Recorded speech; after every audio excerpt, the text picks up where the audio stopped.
अच्छा, मैंने कई बार कहा है ना कि आपको ईश्वर पर आस्था रखनी चाहिए, भगवान की पूजा पाठ करनी चाहिए। लेकिन कभी ऐसा बताया है कि आपके पूजा पाठ करने से आपके घर वालों को प्रॉब्लम हो जाएगी? हैं? नहीं बताया ना? आज की इस कहानी में पता चलेगा कि भैया ऐसा कैसे हो सकता है कि अगर किसी को ईश्वर पर आस्था है तो उसके घर वालों को समस्या हो रही है। नमस्कार, मैं हूं नितिन, यह है चाचा के फैक्ट्स। यहाँ से मैं ईश्वर से जुड़े चमत्कार, रोचक पौराणिक कथाएं, जो कि एक आज है, फैक्ट्स और प्रेत रिलेटेड कोई समस्या डिस्कस करता हूं, कहानी के माध्यम से समझाता बताता हूं। आज की कहानी में आपको हल्का फुल्का हास्य अनुभव भी होने वाला है। अभी फिलहाल चैनल का इंट्रो, उसके बाद आकर शुरू करता हूं एक ऐसी कहानी जिसके अंदर पूजा पाठ करने से घर वालों को समस्याएं होने लग गई। अभी फिलहाल इंट्रो। हर हर महादेव।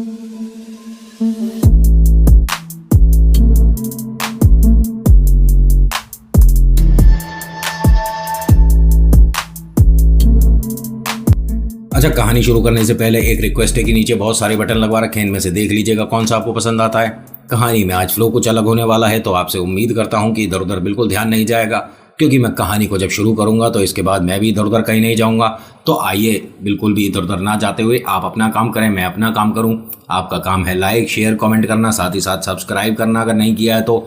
मेरा काम है आपको अच्छे से कहानी सुनाना, समझाना, जिसमें आपको आनंद आए। चेहरे पर मुस्कुराहट तो अभी आ गई, अब पूरी कहानी तक रहेगी। कौन रहेगी? अरे मुस्कुराहट रहेगी, चेहरे पर स्माइल रहेगी।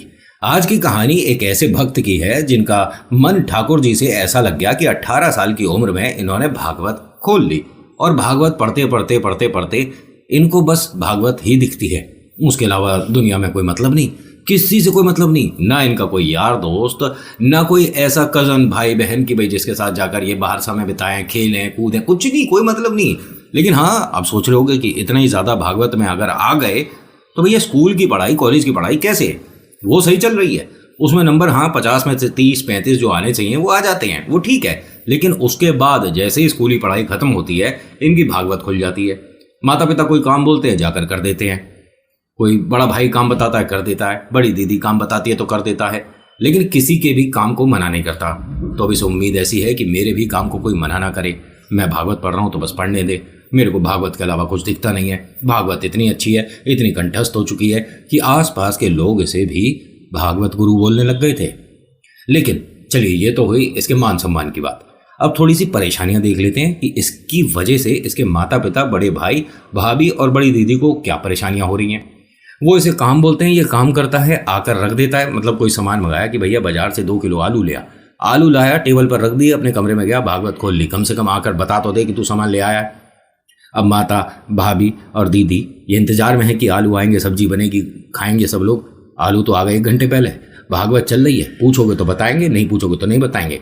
हमसे कही नहीं थी, हमें तुमने ये नहीं बताया था कि आकर तुम्हें बताना भी है कि हम आलू ले आए हैं। ये क्या बात हुई? मतलब इसे मैं भोंदू कह सकता हूँ। भोंदू उसे कहते हैं वैसे जो कि बहुत भोला होता है, जिसे पता ही नहीं दुनियादारी में चल क्या रहा है। होता क्या है कि ये जो भोंदू है, इससे घर वाले बड़े परेशान हो रहे थे कि ये बाहर जाए दोस्तों में, मतलब जैसे नॉर्मल सब होते हैं वैसा रहे, ये सिर्फ भागवत पढ़ता रहता है। ये कोई तरीका नहीं है। अभी उम्र ही क्या है? अरे मतलब भागवत में इंटरेस्ट तेरा 40 साल के बाद आना चाहिए, तेरा तो 18 साल की उम्र में ही गलत बात है। मैं इसकी शिकायत जाकर ठाकुर जी से करूँगी। ये क्या बात हुई? ये ठाकुर जी के मंदिर गई, वहाँ बहुत जोर जोर से कहती हैं कि तुमने हमारे लल्ला को बिगाड़ दिया, हमारा लल्ला 18 साल का और तुम्हारे प्रेम में पड़ गया है, हमारे लल्ला को तुम वापस कर दो, हमारा लल्ला जैसा होता हो वैसा होना चाहिए, ठाकुर जी तुम अच्छे ना हो। अब ये सुन ली पंडित जी ने भी। अरे माई का हो गया, का ठाकुर जी पे गुस्सा उतार रही है। उन्होंने कहा हमारे लल्ला को बिगाड़ दिया तुम्हारे ठाकुर जी ने। तुम्हारे लल्ला को हमारे ठाकुर जी ने बिगाड़ दिया? कैसे? तब पूरे दिन भागवत करता रहे। और तो अच्छी बात है, भागवत कर रहा है तो मन साफ होगा, घर का वातावरण साफ होगा। जो भागवत सुनते हैं उनके पाप धुल जाते हैं। आपको क्या परेशानी? कहते हैं हमें ना धुलवाने, हमारे कपड़े धुल जाए बतेरे। अम्मा जी काहे परेशान हो रही है? अरे परेशान इसलिए हो रही हूँ कि पंडित जी तुम भागवत कै बार करो? उन्होंने कहा जी महीने में 1 आध बार तो हम भागवत करते हैं। अरे वो रोज कर रहा है। रोज? आपका लल्ला रोज भागवत पढ़ लेता है? हाँ। क्या बात कर रही हो आप? उसमें तो बहुत हुनर है। अरे जय हुनर का मैं अचार डालूंगी। एक बात बताइए, लल्ला तुम कहीं भागवत करने जाओ पंडित जी तो रुपया 2 रुपया मिलता है? कहते हाँ जी मिलता है, इसमें आपको झूठ क्या बोलूँ। कभी कभी मंदिर के लिए प्रसाद मिल जाता है, अनाज मिलता है, और भागवत कहना अगर मुफ्त भी पड़ जाए तो हम तैयार हैं। उन्होंने कहा हमारा लल्ला 8-9 महीने से फ्री में ही पढ़ रहा है। मुझे तो ऐसा लगता है उसे याद भी हो गई होगी। अपने ठाकुर जी से कहो कि हमारे लल्ला को अपनी राह पर ना लेकर जाएं। हमारा लल्ला घर पे हमारे जैसे बाकी सब होते हैं वैसे ही चाहिए। उन्होंने कहा देखो जी, एक बार अगर प्रभु से आपका मन जुड़ गया तो जामे यू टर्न ना होता अम्मा जी। उन्होंने कहा हम तो सारे टर्न करा देंगे, नहीं तो उसका टन टन कर देंगे अभी। और ये बहुत गुस्से में ठाकुर जी से बहुत सारी बातें कह कर अम्मा जी तो चल दें। अब पंडित जी धीरे धीरे मंद मंद मुस्कुरा रहे थे कि ये तो माँ का प्रेम है, देखो कि अपने लल्ला को जैसे बाकी सब लल्ला होते हैं वैसा ही चाह रही है। अब वो पूजा पाठ कर रहा है तो इन्हें बुरा लग रहा है। चलो कोई बात नहीं, देर सवेर इनकी भी आँख खुलेगी कि लल्ला जो कर रहा है, ये ठाकुर जी जो इस पर अपनी कृपा बरसा रहे हैं या बरसाने वाले हैं, वो गलत नहीं है, वो सही है। होता क्या है कि 1 महीने बाद भोंदू का जन्मदिन था। घर वालों ने कहा कि ये खुद तो किसी को बुलाता नहीं है, अपने यार दोस्तों को बुलाता नहीं है, मैं पता करती हूँ कि इसकी क्लास में कौन कौन से बालक हैं जो आसपास रहते हैं, सभी को बुलाऊंगी और इनसे सभी से कहूँगी कि जाओ किसी मेले में जाओ, घूम कर आओ, थोड़ा मौज मस्ती करो, पार्टी करो, खाओ पियो, भाई जन्मदिन है। इन्होंने 8-10 लड़के बुलवाए, 2-1 लड़कियां भी आईं जो क्लास में साथ में पढ़ती थीं। अम्मा ने कुछ पैसे दिए, जन्मदिन हुआ भाई, यहाँ पर घर पर सभी लोगों को मिठाई भी मिली। अपने लल्ला से कहती हैं लल्ला जे पैसे ले और अपने संगी साथियों को सबको ले जाकर कहीं अच्छे से दावत करा, सब लोग कहीं समोसा चटनी खाओ, जाओ मजे लो। उनने पैसे देखे, लेकिन माई इसकी क्या ज़रूरत है, घर में हम सब ने खा तो लिया, तुमने सूजी का हलवा बनाया था, रायता वगैरह सब कुछ, पनीर की सब्जी भी खा लिया, तो हमने जन्मदिन है तो पनीर की सब्जी तो बनेगी। उन्होंने कहा सब कुछ ठीक है, जो कह रही हूँ वो कर। अम्मा तो चाहती थी जैसे बाकी सब लोग जन्मदिन मनाते हैं ऐसे बनाए। उसने कहा ठीक है, फिर मैं कुछ अपना सामान ले लूँ। माई ने कहा कि अरे क्या सामान लेना है, जा बाहर जा मौज कर। उन्होंने कहा ना, मेरा थैला अंदर ही है, मैं पैसे वगैरह उसी में रख लूँगा, और अगर पानी वाली जगह से निकलेंगे तो उस थैले में चप्पल भी रख लूँगा। अम्मा जी को कुछ समझ नहीं आई। पापा ने भी इशारा कर दिया, अरे जान दो आज जन्मदिन है, क्या पूछे जा रही हो। उन्हें अपना थैला लिया, थैले में ली भागवत, और अब सभी को लेकर चल दिया। एक ग्राउंड में पहुंच गए। ग्राउंड में बीच में स्ट्रीट लाइट जल रही थी, उसके चबूतरे के चारों तरफ अपने साथ दोस्तों को बिठा लिया, भागवत कहनी शुरू कर दी। 2-3 को तो नींद आ गई, एक उठकर चला गया, और जो रह गए वो दोस्त पक्के वाले थे इसलिए उठकर भाग नहीं रहे थे, उनका इंटरेस्ट ही नहीं आ रहा था। लेकिन जो आसपास यहाँ पर लोग वॉक कर रहे थे उन्हें बड़ा आनंद आया, वो बैठने लगे, 1 के 2, 2 के 5, 5 के 10 बैठ गए। यहाँ पर आधा ग्राउंड भर गया भाई साहब। अब किसी ने माता पिता तक सूचना पहुंचा दी कि तुम्हारा लड़का भागवत बहुत जोरदार करता है। मैया ने कही हाँ वो कभी कभी कभी कभी नहीं, वो कर रहा है। अब मैया ने समय देखा कि रात के 9 बज रहे हैं, कहाँ कर रहा है ये भागवत। उन्होंने कहा अरे पार्क में बैठा ग्राउंड में, और बहुत सारे लोग बैठे, तुम्हारा लल्ला तो छुपा रुस्तम निकला। उन्होंने कहा इसका मैं आज ही छुपाऊंगी अभी रुस्तम सारा। वो घर से थोड़ा ढूंढ रही थी कौन सी चीज़ सही रहेगी। पिताजी आए, अरे आज उसका जन्मदिन है, आज उसे लाल पीला ना करो, मैं लेकर आता हूँ। मैया ने कहा कि नहीं मैं ही जाऊँगी, मैं देखूँ इसकी भागवत, आज हो गया काम। अब जिस गुस्से में जा रही थी पिता ने रोक लिया, जन्मदिन है आज नहीं, सुबह उठते के साथ ही अपना मन का कर लेना, आज तो जन्मदिन है, कर लेने दो उसको। इसकी भागवत में वो जोरदार मजा आ रहा था लोगों को, कोई भी उठ के ना जाए। दूर दूर से लोग मतलब भाग भाग कर आ रहे हैं कि कहीं भागवत खत्म ना हो जाए। लेकिन उसने जितनी पढ़ी, जब तक पिताजी आए तब तक लोगों को बड़ा आनंद आया। पिताजी के आने के बाद थोड़ा सा डरता हुआ कि घर पर मत बताना। पिताजी ने कहा कोई बात नहीं, मेरे से पहले घर पर सूचना पहुंच गई है तो टेंशन मत ले। लेकिन मेरे भोंदू तेरा जन्मदिन था, बाहर जाता मजा मस्ती करता अपने दोस्तों के साथ। तेरे दोस्त कहाँ गए? एक तो इधर उधर सो रहे थे, बाकी लोग भाग गए। और बाकी लोग जितने भी यहाँ पर सब बड़े लोग जो बैठे थे, क्या बात है, आपके लड़के में बहुत हुनर है, क्या कमाल की भागवत करता है, ऐसी जोरदार पढ़ने वाली हमने किसी भागवत को इतनी उम्र वाले को तो कभी नहीं देखा था। इसका ये हाल है, मैं आपको बताऊं कि अगर भागवत पढ़ने में 2 दिन लगें, या एग्जाम्पल के तौर पे बताऊं कि कोई भागवत पढ़ने में 1 घंटा का इस्तेमाल करता है, ठीक है, तो ये 25 मिनट में पढ़ दे। इतनी बार भागवत पढ़ चुका है तो मतलब इसे कंठस्थ है, इसे याद है कि पढ़ने के बाद पढ़ना पढ़ता ही चला जाएगा। क्योंकि आपने भी देखा है, जो चीज़ हमें याद है, जिस चीज़ के बारे में हमें पता है, हमने पहले से पढ़ रखी है, तो उसे पढ़ने में बड़ी आसानी होती है, जल्दी जल्दी हम शब्द पकड़ते हैं। लेकिन अगर कोई नई चीज़ होती है तो उसे हम थोड़ा देख कर समझ कर धीरे धीरे बोलते हैं। ऐसे ही आपको भी पता होगा, एग्जाम्पल के तौर पे हनुमान चालीसा देख कर पढ़ते हैं, एकदम फ्लो में होता है क्योंकि हमें याद है, पता है। लेकिन कोई नया मंत्र जब सीखते हैं तो रुक रुक कर करते हैं ना। इसने भागवत को इस तरह से घोट कर पी रखा था कि ये कहीं भी गलती नहीं कर सकता था। अब ठाकुर जी को ऐसे बहुत पसंद आते हैं जो कि कुछ अलग होते हैं। ऐसा ही इस पर भी हाथ है, लेकिन ये क्या हाथ है, मैया से रोज डांट खा रहा है, कभी भैया कभी पापा, कभी भाभी, कभी दीदी, कोई ना कोई डटिया देता है ऐसे, कहीं ना कहीं से डांट मिल ही जाती है। ऐसा कोई दिन नहीं जाता कि डांट ना मिले। हाँ, रोटी ना मिले वो चल जाएगा, लेकिन डांट रोज मिलती है, भरपूर मिलती है, पेट भर के मिलती है। तो ये कैसी कृपा हो रही है ठाकुर जी की। लड़का बड़ा हो रहा था और भागवत पे इसका जोर बहुत ज्यादा होता जा रहा था। मतलब जब मन किया भागवत पढ़नी शुरू, जब मन किया, पहले तो ये मान लीजिए पूरे दिन में 3-4 घंटे पढ़ लिया करता था, 4 घंटे 5 घंटे, लेकिन अब तो बाकी काम बीच के थोड़े बहुत जो हो जाते हैं, बाकी के 15-16 घंटे भागवत पढ़ रहा है। और इसको आनंद आता था, बड़ा मग्न होकर पढ़ता था। कभी कभी किताब भी बंद है फिर भी पढ़नी शुरू कर दी। नहाते नहाते बोलता रहता था, पढ़ता रहता था। मंदिर के सामने बैठकर ठाकुर जी के बस पढ़ना शुरू कर देता था। और जब ये भागवत करता था ना, घर में तो कोई मान सम्मान नहीं, क्योंकि आप घर में कितने भी बड़े आर्टिस्ट हो, वैल्यू नहीं मिलेगी। वैल्यू आपको बाहर ही मिलती है।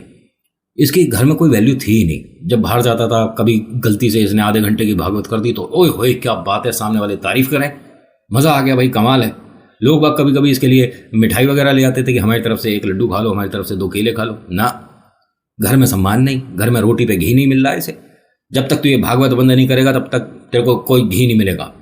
इन्होंने कहा ठीक है जी, जैसी ठाकुर जी की इच्छा, जैसी माता पिता की इच्छा, मत दो घी, मेरे को कोई दिक्कत नहीं है, लेकिन मैं भागवत नहीं छोड़ पाऊंगा। अब जैसे तैसे कॉलेज हो गया, माता पिता के सिर पे बोझ हो गया, क्योंकि ये घर से बाहर कहीं निकलता नहीं था, पूरे दिन भागवत ही करता रहता था। माता पिता ने कही तेरे को शर्म नहीं आती, तेरे साथ के सभी संगी साथी कहीं ना कहीं नौकरी पर लगे हैं, तू हमारे सामने पड़ा हुआ है, कुछ तो कर। उसने कहा भागवत कर तो रहा हूँ। माता पिता ने कही तेरी भागवत बहुत बार सुन चुके हैं, अब हमारे को कोई इंटरेस्ट नहीं, बाहर जा नौकरी कर। फिर उसने कहा कि मुझे नौकरी देगा कौन? पिता ने कहा कि तेरी नौकरी की बात मैं करूँगा, मैं देखता हूँ कौन नहीं देता। उन्होंने जाकर बात करी।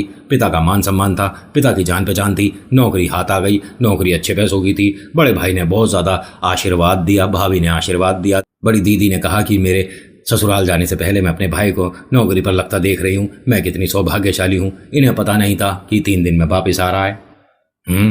नौकरी पे पापा के कहने से लग तो गया, क्योंकि पिताजी की जान पहचान थी। इसके पास तो कुछ भी नहीं था, इसे बस भागवत ही ज्ञान थी। अब वहाँ जाने के बाद मौका जैसे ही मिले ये अपनी नौकरी पे भी भागवत करने लग जाता था। मालिक आया इसके पास और कहता है कि भाई साहब आप कब आए थे? उसने कहा जी मैं आज ही ज्वाइन हुआ हूँ। तो ठीक है, आज ही घर चले जाओ। उसने कहा कैसी बात करते हो, तुम्हें लाज नहीं आती, लज्जा नहीं है? उसने कहा कि यहाँ पर हमें कार्य करने वाले लड़के की आवश्यकता है, पंडित जी हमें भागवत की कोई समझ नहीं है, यहाँ भागवत सुनने कोई नहीं आया, काम करने आए। आपको भागवत करनी है तो मंदिर जाकर करो या कहीं पंडाल पर जाकर बैठो और वहाँ पर लोगों को बुलाओ, यहाँ नहीं चलेगा काम। उसने कहा ठीक है, जैसी आपकी मर्जी, आज कर लेता हूँ, कल से करूँगा बिल्कुल आप वाला काम। उन्होंने कहा ठीक है। 1 दिन का मौका दिया। अगले दिन इसने अपने नौकरी पर पूरा फोकस करा। जैसे तैसे करके 1 दिन और बीत गया। तीसरे दिन सुबह सुबह उसे पता चला कि अभी मालिक नहीं आए हैं। इसने भागवत शुरू कर दी। लोगों को मज़ा आने लग जाता है, ये बात सच है। भागवत करने वाले अगर बढ़िया हैं सामने तो आप उठ कर नहीं जाओगे।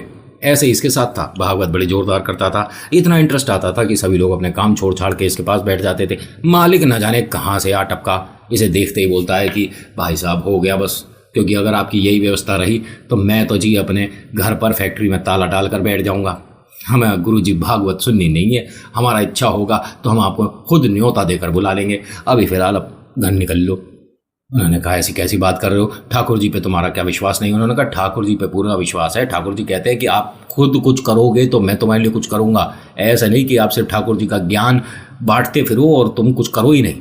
अरे घर समाज परिवार के लिए कुछ तो करोगे। उसने कहा भागवत कर तो रहा हूँ। इन्होंने कहा ठीक है, बस मैं आपसे ज़्यादा बहस नहीं कर सकता क्योंकि ठाकुर जी की बात बीच में, आप बस अपना ये पोती पोथा उठाओ और निकल जाओ। ये घर पहुंच गया। माता पिता ने देखा, अरे बड़ी जल्दी आ गया बेटा, सब कुछ ठीक तो है? बेटा ने कहा कि नहीं, उन्होंने कह दिया कि तुम घर जाओ क्योंकि तुम भागवत करते हो, तू वहाँ भागवत कर रहा था, तेरे को बिल्कुल समझ नहीं आती है, तुझे घर से हमने बाहर भेजा था कि नौकरी करेगा, तू वहाँ जाके भी भागवत कर रहा है, तेरी बिल्कुल समझ नहीं आती। भोंदू ने कहा मैं तो चाह रहा था कि दीदी जब ससुराल जाएं उससे पहले मुझे देख ले नौकरी करते हुए। दीदी ने कहा कि ऐसा है, मेरी शादी तो हो ही जाएगी लेकिन तेरा कुछ ना होने का भोंदू ही रहेगा तू। उसने कहा कि मैंने कोशिश तो करी। अरे कोशिश, ये क्या कोशिश है? तुम किसी के काम पे जाते हो, नौकरी करते हो तो वो जो काम बताएगा वो करोगे या अपने मन से खाली टाइम मिला था मैं कर रहा था? खाली टाइम कुछ नहीं होता। ऑफिस में जब कोई होता है, नौकरी पर कोई होता है तो कोई खाली टाइम नहीं होता। अगर उनके पास कोई काम नहीं तो तुम ऑफिस में कुछ साफ सफाई देख लो, कुछ तो करो अपने मन से। भोंदू कहीं का। भाभी के पास आए, भाभी से कहते हैं कि भाभी खाना लगा तो जरा भूख लग रही है। भाभी ने कहा कि इतनी डांट पड़ रही है, इसी से पेट भर ले। भैया के पास गया कि भैया आज आप काम पर नहीं गए, कम से कम भाभी से कह दो मुझे रोटी दे दें। उन्होंने कहा नहीं, तेरी अगर मैंने सिफारिश लगा दी तो मेरी भी रोटी उड़ जाएगी। इसने जाकर पिता से कही। पिता ने कहा जो भाई कह रहा बिल्कुल ठीक है, तुम दोनों के बीच में अगर मैं आया, माता के और तेरे बीच में, तो मेरा भी रोटी रायता उड़ जाएगा। मुझे भोंदू तेरे से कोई मतलब नहीं। अरे कोई तो मेरी तरफ से बोलो। सब ने कहा हाँ, हम सब मिलकर बोलते हैं कि भोंदू घर से बाहर जा। अब भोंदू ने अपना थैला उठाया, घर से बाहर चला गया। बाहर जाने के बाद एक नीम के पेड़ के नीचे ठंडी ठंडी हवा चल रही थी, बढ़िया बढ़िया छाएं, बढ़िया बढ़िया मौसम। भागवत शुरू कर दी, पब्लिक ने आकर रुकना और इसे देखना, इसे सुनना शुरू कर दिया। सबको बड़ा आनंद आ रहा था। पड़ोसी एक ऐसी प्रजाति है जो कभी भी कहीं भी टपक जाती है। पड़ोसी ने आकर एक सलाह दी कि आप अपने बेटे को किसी की नौकरी पर क्यों भेजते हो? अच्छे खासे परिवार से हो, खाते कमाते हो, एक दुकान खुलवा दो, व्यापार खुलवाओ, घर पर बैठेगा, कोई दिक्कत नहीं। घर के आगे दुकान खुलवा दी, उसे लाकर दुकान में बैठा दिया। अब तो इसे और आनंद आ गया क्योंकि दुकान में बैठा है, सामने बोट है, लड्डू है और 3-4 चीज़ें और भी हैं। भागवत करते करते अपना भी मुंह चल रहा है। घर वालों ने कही कि अरे ये ग्राहकों के लिए है, तू क्या कर रहा है? उसने कहा हाँ ठीक है, बीच में कभी कभी मन कर जाता है, लेकिन बेटा बार बार तेरा मन नहीं करना चाहिए। इसमें 15 लड्डू थे, 10 तो तू खा गया। इसने माता जी को एक वचन दिया कि ठीक है, मैं दुकान पर से कोई चीज़ खाऊंगा नहीं, मैं बस आराम से बैठूंगा, कोई दिक्कत नहीं करूंगा और भागवत जब पढ़ूंगा जब कोई ग्राहक नहीं होगा। घर वालों ने कहा ठीक है भाई, घर में है, कम से कम बाहरी दुकान है, बीच बीच में देख कर आ सकते हैं। अब 1 दिन 2 दिन 3 दिन हुआ, दुकान खाली हो गई, सामान सब बिक गया, लेकिन पैसे नहीं आए। भाई ने जाकर पूछा कि ये क्या हुआ? पिता भी बड़े परेशान कि भाई ग्राहक आता है, सामान खरीदता है, लेकर जाता है, तो सामान कम होता है, समझ आता है, गल्ला भी भरता है, पैसे भी आते हैं, बेटा पैसे कहाँ चले गए? उसने कहा वो लोग ले गए। बेटा ले गए? भोंदू ठीक ठीक बता क्या हुआ? तो भोंदू ने बताया कि लोग आते थे और वो कहते थे कि 10 किलो चावल दे दो, हम पे तो सिर्फ 1 किलो चावल के पैसे हैं, 9 किलो बाद में आ जाएंगे। अब भाई ने अपने सिर पर हाथ मारा और कहता है कि तू उधार दे रहा था। उसने कहा हाँ भैया उधार क्या, लोग आएंगे दे ही जाएंगे। पिता ने कहा चल कोई बात नहीं, दुकान खोलते हैं तो कभी कभी उधार हो जाता है। अब उनका नाम पता तो बता दे, कौन कौन क्या क्या ले गया है। मैंने कोई रजिस्टर तो बनाया नहीं। तो तुझे कैसे ध्यान रहेगा, ठाकुर जी आएंगे बताने के लिए। अरे तो वो उन लोगों को पाप लगेगा। पिताजी ने कहा कि पाप नहीं लगता ऐसे बेईमानों को। आज की डेट में दुनिया बदल गई है, व्यापार करते हो तो थोड़ा जागरूक, थोड़ा चालाक तुम्हें भी बनना पड़ता है। अरे उधार देते वक्त थोड़ा ध्यान रखना पड़ता है, क्योंकि उधार जो मांगने आया वो गाय का स्वरूप है, लेकिन हम जब उसके पास अपना पैसा मांगने जाएंगे तो वो शेर बन जाएगा और हमें खा भी जाएगा। तेरी समझ नहीं आती भोंदू, तूने फिर से नुकसान करा दिया। अब भोंदू नुकसान पे नुकसान कराता चला जा रहा था। दीदी की शादी आई, दीदी की शादी में इसने बढ़िया से भागवत करी, सभी लोगों को पसंद आई। दीदी ने भी कहा चलो ठीक है, एक आखिरी बार और सुन लेती हूँ, क्योंकि मैं बहुत बार वैसे ही सुन चुकी हूँ। दीदी का अच्छे से ब्याह निपटा। भाई ऐसे क्यों नहीं निपटेगा, बहुत प्यार से, बहुत मान सम्मान आदर के साथ दीदी गई हैं। क्यों? क्योंकि इनका जो छोटा भाई है वो ठाकुर जी का इतना लगाव है, ठाकुर जी से इतना ज़्यादा उसका मन, तो ठाकुर जी की कृपा तो होनी थी। लेकिन ठाकुर जी इस पर कृपा क्यों नहीं कर रहे हैं, मुझे कुछ नहीं समझ आ रहा। आगे आपको समझ आएगा। नीचे के बटन है, कुछ दबाए भी है या वैसे ही आनंद ले रहे हो? हाय लाइक शेयर सब्सक्राइब कमेंट कुछ दबा लेना अगर आपका इच्छा हो। और आज थोड़ा सा फ्लो अलग जा रहा होगा। मैं सोच रहा हूँ कि जब भी मैं आपको कॉमेडी कुछ बताऊंगा तो उसके अंदर आपको इसी तरह से फ्लो में लाऊंगा। इससे आपको एक फ़ायदा मिलेगा कि आप कहीं इधर उधर नहीं जाओगे बीच में। मैं भी जो इधर उधर चला जाता था अब नहीं जाऊँगा। मेरी स्पीड और रफ्तार को देखकर आज 2 बातें कह सकते हो आप, मुझे अच्छा लगेगा। इनकी दीदी की शादी हुई, बहुत अच्छे से सब कुछ हुआ, सारा काम बढ़िया से होने के बाद 2 हफ्ते बाद फिर से पड़ोसी, जो कि अजीब सी प्रजाति होती है, जो कभी भी कहीं से भी कूद जाती है, वो इनके घर में कूद पड़ी। देखते क्या है कि घर में सभी का माहौल मन अजीब सा हो रहा है। तो पड़ोसी के चेहरे पर मुस्कुराहट तभी आ जाती है जब आप दुखी होते हो। क्या कही नितिन? हाँ ये बात सच है, पड़ोसी के चेहरे पर मुस्कुराहट तभी आती है जब आप दुखी होते हो। आप खुश होगे तो उसके चेहरे पर चिंता दिखेगी कि खुश क्यों है। अपने पास 2 रुपए हैं ठीक है, लेकिन इसके पास 1 क्यों है, वो भी नहीं होना चाहिए। ऐसा जमाना चल रहा है। पड़ोसी ने आकर बताया कि मेरे पास एक इलाज है इसका, ये भोंदू बिल्कुल से ठीक हो जाएगा। उन्होंने कहा बताओ, फटाफट से बताओ, समय मत व्यर्थ करो हमारा। उन्होंने कहा इसका ब्याह करवाओ। माता पिता ने एक दूसरे को देखा, फिर पड़ोसी को देखा कि अरे हमारा लड़का भोंदू बिल्कुल से, और तुम चाहते हो कि हम इसका ब्याह करा दे, तुम्हें शर्म नहीं आती है? तुम्हें बिल्कुल से शर्म नहीं आती है? बिल्कुल से शर्म नहीं आती है? उसने कहा तुमने एक बार कहा था, मैंने तभी सुन लिया था, बार बार मत कहो कि शर्म नहीं आती है। मुझे आती है लेकिन भोंदू के लिए नहीं आती है। आपके भोंदू की शादी होनी जरूरी है। माता पिता ने पूछा कि क्यों? अरे जब घर परिवार होगा, बीवी आएगी, बच्चे होंगे, कांधे पर इसके जिम्मेदारी आएगी, तो ये भागवत रख कर अपनी दुनियादारी देखेगा। माता पिता को बात जच गई। उन्होंने कहा ठीक है, अगर ऐसा है तो कोई नज़र में लड़की है बेहतरीन सो बताओ। उन्होंने कहा बेहतरीन, पढ़ने में इससे 10 गुना आगे है, लड़की देखने में सुंदर है, घर परिवार बहुत बढ़िया है, अपने ही गांव की है। उन्होंने कहा अगर ऐसी बात है तो बताओ ये कौन है और जरा जोड़ी मिलवाओ। अगले दिन का प्लान बना। पंडित जी के साथ लड़की वाले आए, सामने भोंदू को बैठाया। भोंदू से पूछ ली ठाकुर जी से रिलेटेड कोई बात, तो ठाकुर जी को इसने जो वर्णन किया, घर वाले, लड़की वाले, पंडित जी, सब लोग इंप्रेस हो गए। शादी तय हो गई। जब कुंडली देखी खोल के तो ऐसा लग रहा था दोनों के एक दूसरे के लिए ही बने हैं ये।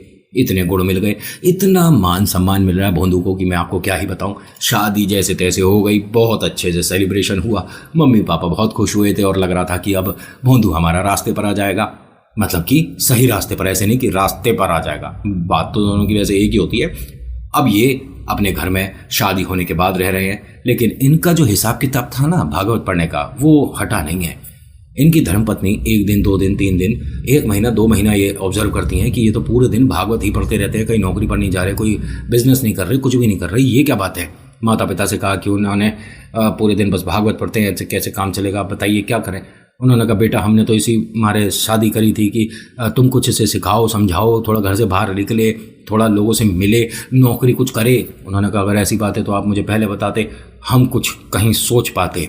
उन्होंने कहा बेटा फिर एक ही तरीका है, हम तुम्हें घर से निकाल देते हैं। बहू रानी ने कहा अरे मैं आपसे मदद मांगने आई थी, आप मुझे घर से बाहर क्यों निकाल रहे हो। माता पिता ने कहा कि बिटिया देख, हमारे दिल के दरवाजे, हमारे घर के दरवाजे तेरे लिए हमेशा खुले हैं, लेकिन भोंदू को लाइन पर लाने के लिए ये हमें ज़रूरी है करना। उन्होंने कहा ठीक है, जैसी आपकी इच्छा आप करो। भोंदू को बुलाया और कहा कि अपना सामान वगैरह बांधो और निकल जाओ। कहाँ निकल जाऊँ, अभी अभी मेरा ब्याह हुआ है, 3 महीने हुए, आप मुझे घर से क्यों निकाल रहे हो। उन्होंने कहा बेटा घर से निकाल लें तभी आपको समझ आएगा आटे दाल चावल का भाव क्या है। इसने कहा भाव तो मैं अभी बता दूंगा, मैंने परचून की दुकान करी थी। मैंने कहा तेरी समझ नहीं आ रही भोंदू कि हम तेरे को घर से निकाल रहे हैं। अब भोंदू को घर से निकाल दिया। जैसे तैसे करके एक कमरा मिल गया। भाई की जान पहचान अच्छी थी, भाई ने 10-15 दिन के लिए राशन पानी की व्यवस्था करा दी। 10-15 दिन तो वो राशन चला। कमरे का जो किराया था पहले महीने का वो दे दिया। लड़की पढ़ी लिखी थी, अपने यहाँ इसी गांव के एक स्कूल में अध्यापिका लग गई, यानी टीचर बन गई। अब इन्होंने टीचिंग करते करते घर को संभालने की कोशिश करी। टीचिंग करते करते 2-3 साल बीत गए। इस बीच खुशी आ गई घर में। हाँ, खुशखबरी आई। क्या कि ये भी नौकरी करने लगा? नहीं, इनके जुड़वा बेटा बेटी हुए, बहुत खुश है, घर परिवार पूरा हुआ। अब यहाँ पर दोनों के माता पिता आए, लड़के के भी और लड़की के भी। दोनों को बहुत सारी बधाइयाँ दी, बहुत सारे तोहफे मिले, बहुत सारे गिफ्ट के साथ थोड़ी सी अजीब अजीब बातें भी सुनने को मिल गई कि बिटिया ही है अकेली जो घर चला रही है, इसे भी कम से कम घर से बाहर निकलना चाहिए, कुछ कमाना चाहिए, 2 रुपया जोड़ेगा तो कम से कम भविष्य में बच्चों के काम भी आएगा। भाई हारी है, बीमारी है, खुशियाँ हैं, कहीं ना कहीं कुछ ना कुछ कभी भी कुछ होता है तो पैसे की ज़रूरत पड़ती है। अब बिटिया अकेली कैसे करेगी, कितना करेगी। खैर, इस बात को सुनने के बाद भी भोंदू के कोई भी परिवर्तन जिंदगी में नहीं दिख रहा था। उसे सिर्फ और सिर्फ भागवत से मतलब था। घर में कुछ कहोगे तो भागवत उठाकर बाहर चला जाएगा, पेड़ के नीचे बैठकर पढ़ना शुरू कर देता था। इसका मन ठाकुर जी से इतना लग गया था जिसे दुनियादारी की कोई समझ ही नहीं थी। लेकिन देखिए, गृहस्थी भी आ गई है, जीवन में खुशियां भी आ गई है, बच्चे भी हो गए हैं, तो कम से कम इसे थोड़ा बहुत समझ जाना चाहिए था। लेकिन ऐसा नहीं। और ये उस वक्त की बात है जिस वक्त अगर कोई आपके द्वार पर पंडित जी आए हैं तो बढ़ चढ़ कर लोग इसमें मदद करते थे, और तो और अपने आप को भाग्यशाली समझते थे कि हमारे घर 4 पंडित जी आए हैं, अब इन्हें बिठाकर खिलाने का हमें सौभाग्य मिलेगा। क्योंकि ऐसा कहा जाता है कि अगर आपने किसी पंडित को रोटी 2 रोटी या कभी कुछ फल स्वरूप मतलब खिला दिया या पानी पिला दिया या उनकी थोड़ी मदद कर दी, उनके हाथ पैर दबा दिए, तो आपके पाप नष्ट हो जाते हैं, ऐसा कहा जाता है। आज की डेट में तो पंडित जी आते हैं तो दरवाजे बंद कर लेते हैं और ये भी कह देते हैं अंदर से कि हम घर पर है ही नहीं। खैर, ये बात तो छोड़िए। एक बार की बात है, सभी लोग खाना वगैरह खा चुके थे। जो बच्चे हैं ये भी 3-4 साल के हो चुके थे। अब वो जो पंडित जी हैं अंदर भागवत कर रहे थे, मतलब समझ गए ना, भोंदू अंदर भागवत कर रहा था। जो गुड़िया रानी है वो घर में सभी को खाना खिला चुकी थी और रसोई को समेट रही थी, यानी अब बर्तनों को धोकर रखा जा रहा था। तभी इनके घर का द्वार किसी ने खटका दिया। देखती क्या है कि सामने 4 पंडित जी हैं। दरवाज़ा खोलती है, आइए बैठिए। अब पंडित जी को बैठा लिया, लेकिन घर में खाने की व्यवस्था नहीं है। अब ये बेचारी कभी रसोई में जाए, कभी कमरे में जाए, कभी रसोई में जाए, कभी कमरे में जाए, और बहुत ज़्यादा चिंतित, बहुत ज़्यादा परेशान की ज़िंदगी में हमें एक बार मौका मिला है, घर में 4 पंडित जी आए हैं इनको खिलाने का, लेकिन आज हमारे पास ना आटे दाल चावल की व्यवस्था है, ना खाने में फल है, ना कोई सब्जी है, क्या करूँ, कुछ नहीं समझ आ रहा। अब ये चीज़ पंडित जी समझ गए कि घर में व्यवस्था नहीं है खाने की और हम गलत टाइम पर आ गए। वो खड़े होते हैं और कहते हैं कि हर हर महादेव, हम फिर कभी आएंगे, भोले बाबा की कृपा रही तो बेटा तू अपना आराम कर। इसे बहुत शर्म आई। इसने कहा कि आज पहली बार इस तरह का अपमान हुआ है। ये भोंदू के पास गई और भागवत उठाकर उसके सिर में दे मारी। भोंदू ने अपने सिर को थोड़ा सा सहलाया, फिर पूछा कि क्या हुआ। उसने कहा हुआ ये कि हमारे घर 4 पंडित जी आए थे, अगर रुपया 2 रुपया तुम भी कमा रहे होते तो स्थिति ये नहीं होती। हमारे घर में चावल दाल आटा कुछ भी नहीं है, बच्चों की फीस देनी होती है, बच्चों के लिए कपड़े हैं, तुम्हारे लिए कपड़े हैं, घर में राशन है, मेरी भी वक्त ज़रूरत चीज़ है, तो कहाँ तक करती रहूँगी, मुझे कुछ नहीं समझ आ रहा। आज के बाद तुम्हारी ये भागवत घर में नहीं पड़ जाएगी, घर से बाहर निकल जाओ। जब इतना बोला तो इसने भागवत उठाई और घर से बाहर निकल गया। 1 दिन बीत गया, 2 दिन बीत गए, तीसरा दिन और बीता। अब इसे परेशानी होने लगी। ये सोचती है मनी मन कि मैंने उनसे गुस्सा गुस्सी करके बहुत गलत कर दिया। अरे वो भागवत ही तो पढ़ रहे थे, ना कोई उनमें कोई गलत काम ना गलत ऐब है। भाई बाहर जाने के बाद भी वो अगर नौकरी नहीं कर पा रहे या व्यापार नहीं कर पा रहे तो होता है, किसी किसी का नहीं चल पाता है लक। तो मैं कर तो रही थी मेहनत, मैंने उनके साथ बहुत गलत कर दिया और ना जाने वो कहाँ चले गए होंगे। अब मनी मन ये सोच रही थी, अपने दोनों बच्चों से कहती है कि बेटा क्या तुम गंगा किनारे जाकर देख सकते हो कि पापा हैं क्या। अब बालक बड़े हो चुके थे थोड़े, तो उन्होंने कहा कि ठीक है हम जाकर देख के आते हैं पापा को, लेकिन अभी तो नहीं जाएंगे, अभी मौसम थोड़ा सा ख़राब हो रहा है, बारिश हो रही है। देखिए बारिश हो रही है, चिंता है कि हम परेशान हो जाएंगे, लेकिन ये चिंता नहीं है कि पापा भी तो घर के बाहर हैं।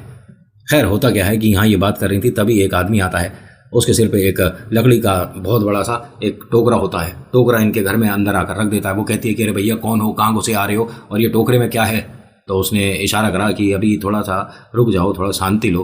टोकरा ऊपर से पत्तों से बिल्कुल ढका हुआ था, ऊपर रस्सी से बंधा हुआ था, कुछ नहीं समझ आ रहा था कि टोकरे के अंदर क्या है। अब यहाँ पर ये जो लड़का आया था, नौजवान था, 20 से 24 के आसपास इसकी उम्र रही होगी, चेहरे पर बहुत तेज था, लेकिन उसने इशारे से मांगा पानी कि मुझे थोड़ा गला सूख रहा है, पानी चाहिए। अब उन्होंने लाकर पानी दिया। अब पानी पीते पीते वो अपने पसीने पहुँच रहा था। इन्होंने बार बार पूछा कि कौन हो और ये टोकरा यहाँ क्यों रख दिया है। फिर उसने इशारा करा कि मैं बोल नहीं सकता, आप ज़रा रुक जाओ, पानी पी लूँ। उसने पानी पीने के बाद अपनी जेब से एक पर्ची निकाली और रख दी इसके सामने। अब इसने उठाकर पर्ची पढ़ी तो उस पर्ची में लिखा हुआ था कि आपके यहाँ पैसों को लेकर थोड़ी व्यवस्था ख़राब चल रही है। हमें अभी पता चला आपके पति हमारे यहाँ नौकरी कर रहे हैं बहुत समय से, लेकिन उन्होंने अपना वेतन नहीं लिया है, तो हमने उनका अभी तक का सारा वेतन जोड़कर भिजवा दिया है। आगे जब वो काम करेंगे तो वेतन सही समय पर पहुंचता रहेगा। आपको वेतन टाइम से नहीं मिला उसके लिए हम माफ़ी चाहते हैं। और इतना लिखा हुआ नीचे धन्यवाद। अब इसने दोबारा से पढ़ा कि मेरे पति इनके यहाँ काम करते हैं और वेतन नहीं ले रहे थे, यानी कहीं वो नौकरी कर रहे हैं और पैसे जमा कर रहे थे। अरे और आप कौन हो। फिर उसने बता दिया बस इशारे से कि मेरा जो काम था वो मैंने कर दिया, मैं जा रहा हूँ। अब लड़का ये 2-1 मिनट में इस घर से बाहर चला गया। इन्होंने इस थैले को धीरे धीरे खोल कर देखा। जैसे ही उस थैले को खोला तो उसके अंदर हीरे जवाहरात, अशरफियाँ, नोट, खाने को मिठाइयाँ, फल, सब्जी, दाल, चावल, आटा, ये मानिए कि ऐसी कोई चीज़ नहीं जो उस टोकरे में छोटे से में ना हो। दुनिया भर की चीज़ें।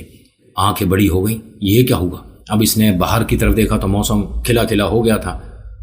अपने बच्चों से बोलती हैं कि फटाफट जाओ और पिता को लेकर आओ। अब ये बच्चे भागे भागे गए कि आपको पिताजी, मम्मी ने बुलाया, फटाफट से आ जाओ। अब जब ये घर पर आया तो देखता क्या है कि इतनी देर में बाहर रंगोली बनी हुई है, घर के अंदर दीपक जल रहे हैं और घर का माहौल एकदम बदला हुआ है। जैसे ही वो आया इसने हाथ जोड़ दिए, बंधु के सामने हाथ जोड़ दिए और कहते हैं कि मुझे पता नहीं था कि आप इतने छुपे रुस्तम हैं। आप जब भी बाहर जाते थे, नौकरी पर जाते थे और अपना वेतन नहीं लेते थे, अपनी सैलरी नहीं लेते थे। आप धन्य हैं, आपने हमारे लिए इतना कुछ जोड़ दिया, हमें कुछ पता ही नहीं चला। आपने अपनी बात ये अपने माता पिता को क्यों नहीं बताई। तो इसने बंधु ने कहा कि थोड़ी सांस ले लो और मुझे भी समझाओ कि मैंने क्या कर दिया। मेरे को कौन वेतन दे रहा है, मैं किसी की नौकरी थोड़ी ना करता हूँ। उन्होंने कहा नहीं, आप जिनके यहाँ नौकरी कर रहे हो, और बताया कि 18-19 साल से आप उनके यहाँ नौकरी कर रहे हो, तब से आपने अपना वेतन नहीं लिया। तो उन्होंने देखिए ये पूरा टोकरा भर के दिया है।